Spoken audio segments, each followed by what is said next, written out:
Hello दोस्तों, आप सभी का स्वागत है आपके अपने इस यूट्यूब चैनल बीपीएससी रेलिवेंट पर। आज हम लोग बिहार के इतिहास को पढ़ेंगे। ठीक है, हमने प्रीवियस ईयर क्वेश्चन बहुत सारा कर लिया है और हमने बिहार की ज्योग्राफी को भी कंप्लीट किया है। अब बारी है बिहार के इतिहास की। जब हम इतिहास पढ़ते हैं तो उसको 3 भागों में बांटा जाता है, जैसा कि हम जानते हैं कि प्राचीन, मध्यकालीन और आधुनिक इतिहास में हम लोग बांट के उसको पढ़ते हैं। तो आज हम लोग उसी क्रम में बिहार के प्राचीन इतिहास को देखेंगे। ठीक है, एंशिएंट बिहार के बारे में जानेंगे। जब हम एंशिएंट बिहार को पढ़ते हैं तो उसको अलग अलग फिर टाइम पीरियड में डिवाइड करके पढ़ते हैं, जिसमें सबसे पहला अपना स्टोन एज है यानी पाषाण युग, फिर वैदिक काल है, फिर वहाँ जनपद काल है, फिर बुद्ध और जैन है, फिर मौर्य और गुप्ता वंश के बारे में हम लोग पढ़ते हैं, क्योंकि इनका संबंध बिहार के क्षेत्र से है। ठीक है, अब चूँकि हम ये बिहार का इतिहास पढ़ेंगे, बिहार का इतिहास के बारे में जानने के लिए हम लोग को कुछ उनके सोर्सेस के बारे में पता होना चाहिए कि आखिर क्या साक्ष्य है, कहाँ से इसकी पुष्टि होती है कि बिहार में क्या एंशिएंट डेवलपमेंट हुआ था। ठीक, आइए हम लोग शुरू करते हैं। तो पहले हम लोग देखेंगे sources of history of ancient Bihar. Bihar में जो प्राचीन बिहार का जो साक्ष्य है, क्या क्या मतलब उसका साधन है, क्या स्रोत है उसका, इसके बारे में जानेंगे। तो सबसे पहला सोर्स जो अपना है वो आर्कियोलॉजिकल सोर्सेस है, यानी पुरातात्विक साक्ष्य है। ठीक है, आप लोग ध्यान रखेंगे यहाँ पे कि मैंने लिखा है यहाँ पे इंग्लिश में, लेकिन मैं हिंदी भी बोलते रहूँगा ताकि जो हिंदी माध्यम के ऑडियंस है उनको समझ में आए चीज़ें, और इंग्लिश वालों के लिए तो लिखा ही हुआ है। ठीक है, तो हम लोग शुरू करते हैं। तो पहला साक्ष्य है अपना आर्कियोलॉजिकल सोर्सेस या फिर पुरातात्विक साक्ष्य। जब आर्कियोलॉजिकल सोर्सेज की बात करते हैं हम लोग, तो यहाँ से कुछ कॉपर स्टोन ऑब्जेक्ट एंड पोटरी यानी मृदभांड और ये तांबा से बने कुछ वस्तु जो है ये हमको मिलता है। और कहाँ कहाँ से प्राप्त होता है ये, इसके बारे में हम लोग देखेंगे। तो मुंगेर, यहाँ पे मुंगेर, सारण में एक जगह है चिरांद। कहाँ? तो सारण में। ठीक है, चेचर, चेचर है अपने वैशाली में, वैशाली। और मनेर, मनेर पटना, यहाँ से ये सारे साक्ष्य प्राप्त होते हैं। और एक और है सोनपुर, सोनपुर ये भी सारण जिला में है, वर्तमान के सारण में है। तो ये पुरातात्विक साक्ष्य जो है इसमें अपना पॉटरी यानी मृदभांड, मृदभांड जो है मिट्टी की बर्तनें, और ये जो कॉपर स्टोन ऑब्जेक्ट्स हैं ये मुंगेर से, चिरांद से, चेचर, मनेर, सोनपुर, इन जगहों से ये साक्ष्य मिलते हैं। और कुछ साक्ष्य जो है अपने पुरातात्विक साक्ष्य में ये मौर्य काल का जो इंस्क्रिप्शन है, शिलालेख है, वहाँ से भी प्राप्त होता है। इसमें इम्पोर्टेंट है अपना चंपारण क्षेत्र का है, लौरिया अरेराज, अरेराज, लौरिया नंदनगढ़ और रामपुरवा, ये सब अशोक के स्तंभ हैं। रामपुर, एक मिनट, रामपुरवा, ये सब अशोक के स्तंभ है। यहाँ से जो उसके शिलालेख है, जो इंस्क्रिप्शन है, वहाँ से बिहार के बारे में हम लोग को पता चलता है। और कुछ हिस्टोरिकल मोनूमेंट्स हैं, और उसके बारे उससे भी बिहार के बारे में जानकारी प्राप्त होती है। जैसे बरावर की गुफाएं हैं, बरावर और नागार्जुनी की गुफाएं हैं। ठीक, इन सब चीज़ों से पता चलता है। बरावर की गुफाएं हैं और ये आपके राजगीर से प्राप्त होता है, राजगीर से भी कुछ साक्ष्य प्राप्त हुआ है। नालंदा और पाटलिपुत्रा, इन जगहों से कुछ हिस्टोरिकल मोनूमेंट्स मिले हैं, जिससे हम लोग प्राचीन बिहार के बारे में कुछ जानकारी प्राप्त करते हैं। ठीक है, अब आगे बढ़ते हैं हम लोग। तो कुछ हमारे पास आर्कियोलॉजिकल सोर्सेज के अलावा लिटरेरी सोर्सेज भी है, साहित्यिक साक्ष्य भी है। जैसे जहाँ पे बिहार की चर्चा होती है, जैसे कि रामायण, रामायण में ये विदेह वगैरह क्षेत्र जो है, मिथिला का क्षेत्र है, उसके बारे में जानकारी प्राप्त होती है, जो कि वर्तमान के दरभंगा, मधुबनी, सीतामढ़ी वाला बेल्ट है, उसमें ये है।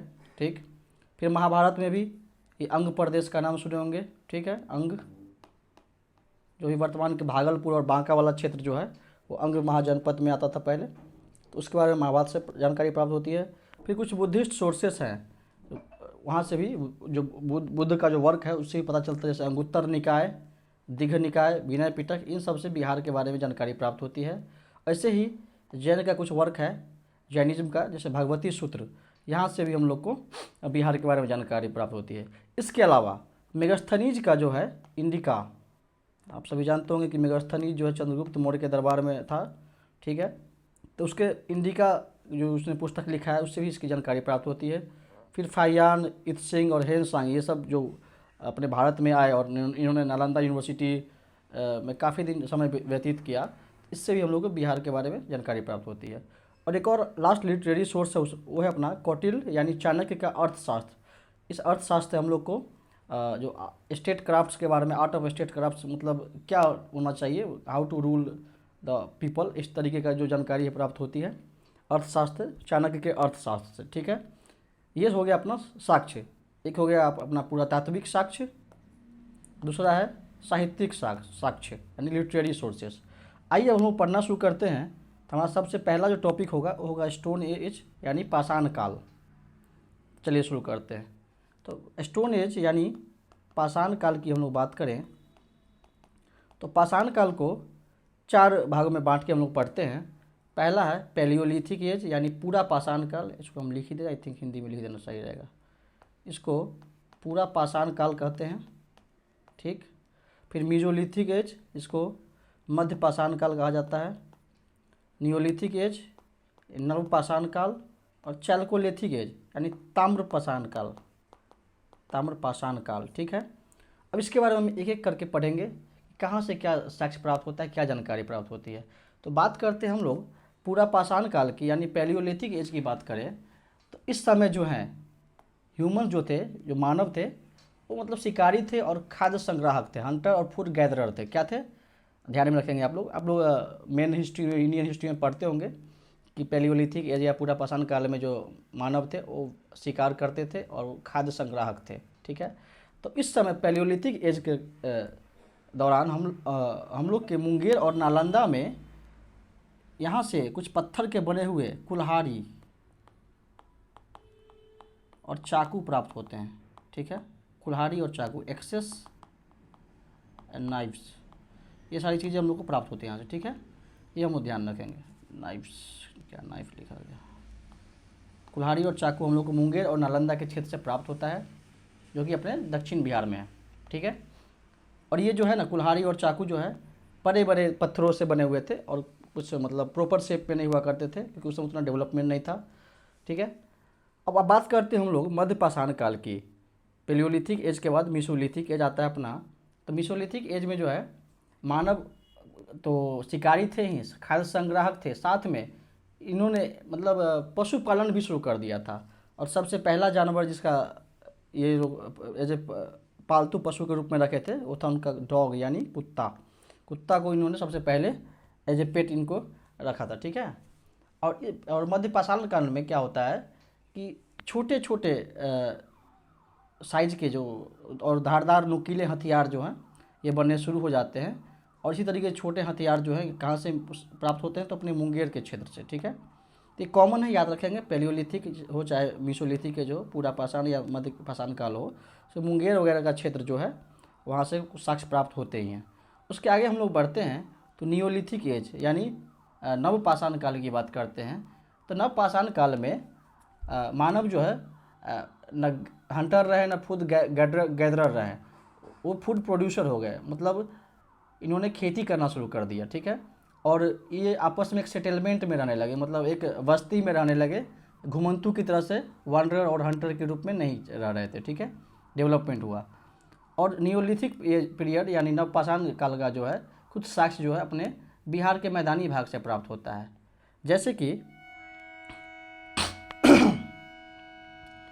कि अपना हड्डी और ये पत्थर, स्टोन्स और बोन्स के बने हुए कुछ हथियार जो हैं धारदार और नुकीले, छोटे और नुकीले हथियार जो हैं चिरांद, चेचर, मनेर और सेनुआर से प्राप्त होते हैं। ये चिरांद कहाँ है तो सबसे पहले इसको हम लोग मैप पे देख लेते हैं। चिरांद की बात करते हैं तो चिरांद जो है अपना, एक मिनट, चिरांद अपना है सारण जिला में।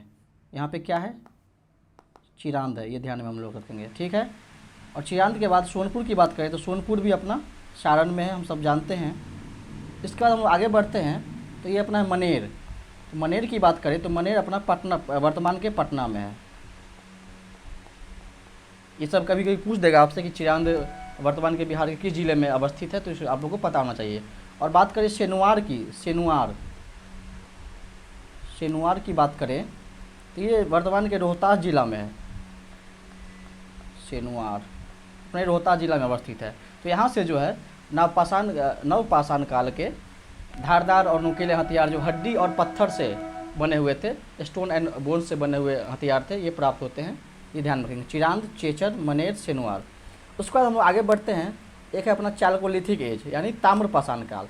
ताम्रपाषाण काल में पहली बार जो है कॉपर का यूज देखने को मिलता है। तांबा का यूज पहली बार जो मानव ने इसी एज में किया था, इसी काल में किया था, इसलिए इसको ताम्रपाषाण काल भी कहा जाता है। ये हम लोग ध्यान में रखेंगे। और पत्थर के तो नुकीले हथियार प्राप्त होते ही थे और तांबे से बने हुए भी हथियार यहाँ से प्राप्त होते हैं।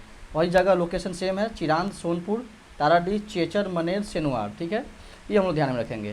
तो ये अपना हो गया मोटा मोटी पाषाण काल का जो भी फैक्ट था बिहार से संबंधित, इसको हमने देख लिया। आप लोग बस लोकेशन ध्यान में रखेंगे, इससे आपका क्वेश्चन हो जाएगा।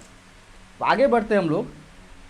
तो अगला जो अपना टॉपिक है वैदिक पीरियड यानी वैदिक काल की हम लोग बात करेंगे। तो वैदिक काल को जो है हम लोग दो भाग में विभाजित करके पढ़ते हैं। अर्ली वैदिक पीरियड जो 1500 से 1000 ईसा पूर्व का जो दौर है उसको हम लोग अर्ली वैदिक पीरियड कहते हैं। और लेटर वैदिक पीरियड यानी उत्तर वैदिक काल, जिसको 1000 से 600 ईसा पूर्व के बीच में हम लोग पढ़ते हैं। ठीक है, हम लोग ध्यान रखेंगे। तो यहाँ पे एक चीज़ हम लोग ध्यान रखेंगे कि अर्ली वैदिक पीरियड का जो कोई साक्ष्य बिहार से प्राप्त नहीं होता है। बिहार से कोई साक्ष्य यहाँ पे प्राप्त नहीं होता है। लेकिन लेटर वैदिक पीरियड की बात करें हम लोग, उत्तर वैदिक काल की, तो इसमें जो है बिहार में कुछ साक्ष्य से प्राप्त होते हैं। जैसे आर्य जो था, आर्यंस, आर्य, इनका जो है फैलाव यहाँ पर एक्सटेंशन जो है अपने बिहार के गंगा के मैदान तक देखा गया है, गंगा के तटीय भाग तक देखा गया है। ठीक है, जैसे ये अपना बिहार है, एक मिनट, ये मोटा मोटी बिहार है और ये गंगा नदी है।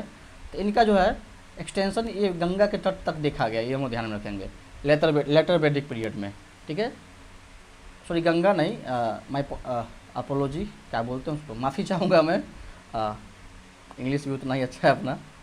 यहाँ पे ये गंडक नदी जो है, इधर गंगा है और ये इधर गंडक नदी का जो विस्तार है, इस क्षेत्र में ये आर्यों का जो है सेटलमेंट देखा गया है। आर्यंस जो है इस क्षेत्र तक फैले हुए थे, इसलिए बिहार यहाँ पे इम्पोर्टेंट हो जाता है। गंडक नदी के किनारे तक ये फैले हुए थे। और पहली बार जो है बिहार का जो जोग्राफिकल एरिया का जो जिक्र मिलता है, जोग्राफिकल एरिया के बारे में जो मेंशन किया गया बिहार के बारे में, वो शतपथ ब्राह्मण में मिला है। शतपथ ब्राह्मण। ठीक है, यहाँ पे पहली बार इसका जिक्र मिलता है। और इसमें एक क्षेत्र है विदेह क्षेत्र, विदेह की बात की गई है, जो कि वर्तमान का मिथिला रीजन है, मिथिला क्षेत्र है, मिथिला रीजन। ये इधर वाला हो गया अपना मधुबनी, दरभंगा, ये सब जो क्षेत्र है इसको मिथिला क्षेत्र कहते हैं। वहाँ इसकी बात की गई है। तो कभी पूछा जाए कि विदेह या मिथिला क्षेत्र का जिक्र कहाँ किया गया है, तो अपने शतपथ ब्राह्मण में किया गया है। उससे आगे बढ़ते हैं हम लोग। तो मिथिला, अब मिथिला के साथ आप हाँ ये ध्यान में रखेंगे, ये तिरहुत का क्षेत्र जो है, तिरहुत की बात की गई है यहाँ पे, स्पेसिफिक तिरहुत रीजन की बात की गई है। मिथिला का तो बात किया गया, विदेह मतलब मिथिला रीजन है, ये तिरहुत क्षेत्र का भी बात किया गया, जो कि अपना मुजफ्फरपुर वाला बेल्ट जो है इसको तिरहुत, और हम लोग पढ़े भी थे तिरहुत प्रमंडल के बारे में, मतलब सब डिवीजन के बारे में, तिरहुत डिवीजन के बारे में। ठीक है, इसके आगे बढ़ते हम लोग। एक दो और फैक्ट है जान लेते हैं। ऋग्वेद में, तो याद कर लेंगे आप लोग, ऋग्वेद में बिहार को कीकट और व्रात्य नाम से संबोधित किया गया है। व्रात्य, ठीक है, हिंदी में थोड़ा सा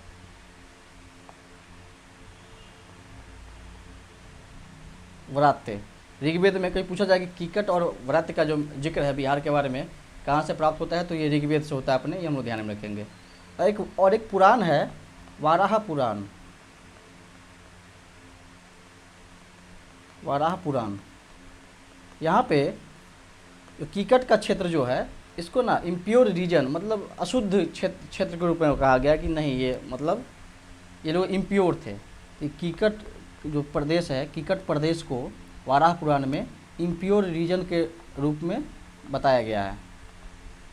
इम्प्योर मतलब अशुद्ध क्षेत्र के रूप में, मतलब यहाँ के लोग जो हैं एस्थेटिक टाइप के लोग नहीं थे। ठीक है, ये ध्यान में रखेंगे। अब ये हो गया अपना वैदिक पीरियड।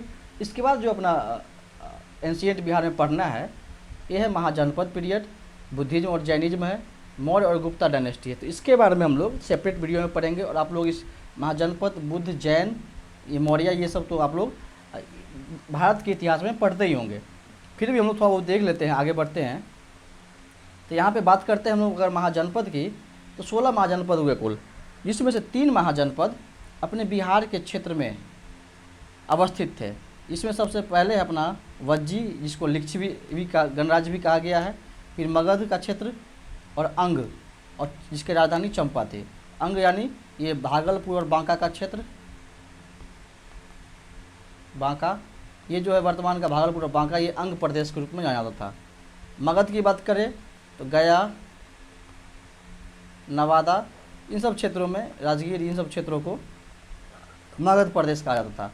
वज्जी की बात करें तो वैशाली वगैरह जो है, वैशाली, अभी का वैशाली, इधर वज्जी संघ या जिसको लिच्छवी रिपब्लिक के रूप में भी हम लोग जानते हैं ये, और ये विश्व का सबसे पहला रिपब्लिक था, पहला गणराज्य था, ये हम सब जानते हैं, ये सब है।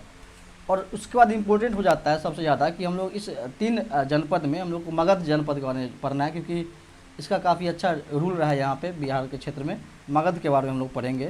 तो मगध में जैसे अलग अलग वंश हैं, इसमें से सबसे पहला है, एक थोड़ा सा ग्लैंस ले लेते हैं हम लोग।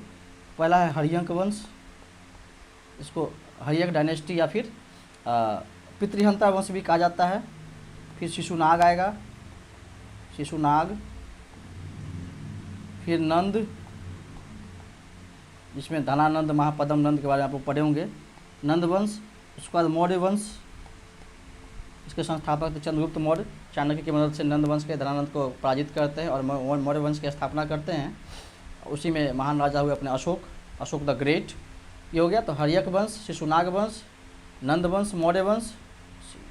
उसके बाद शुंग वंश, शुंग, ठीक, उसका कण्व वंश, कण्व, कण्व डायनेस्टी। फिर सातवाहन, सातवाहन। इन सब के बारे में हम लोग मगध जनपद जब पढ़ेंगे तो इन सारे डायनेस्टीज़ को हम कवर करेंगे, जो कि हमारा नेक्स्ट वीडियो जो होगा उसमें हम लोग मगध यानी मौर्य पीरियड की स्पेसिफिकली बात करेंगे, और उससे जो भी क्वेश्चन बनता है उसको हम लोग देख लेंगे। फिर ठीक है, आज के लिए इतना ही रखते हैं। कैसा लगा आप लोग को वीडियो, आप लोग प्लीज़ कमेंट में फीडबैक ज़रूर देंगे। यदि अच्छा लगा हो तो चैनल को सब्सक्राइब करेंगे, अन्यथा क्या सुधार की गुंजाइश है ये आप लोग ज़रूर बताएंगे। चलिए ठीक है।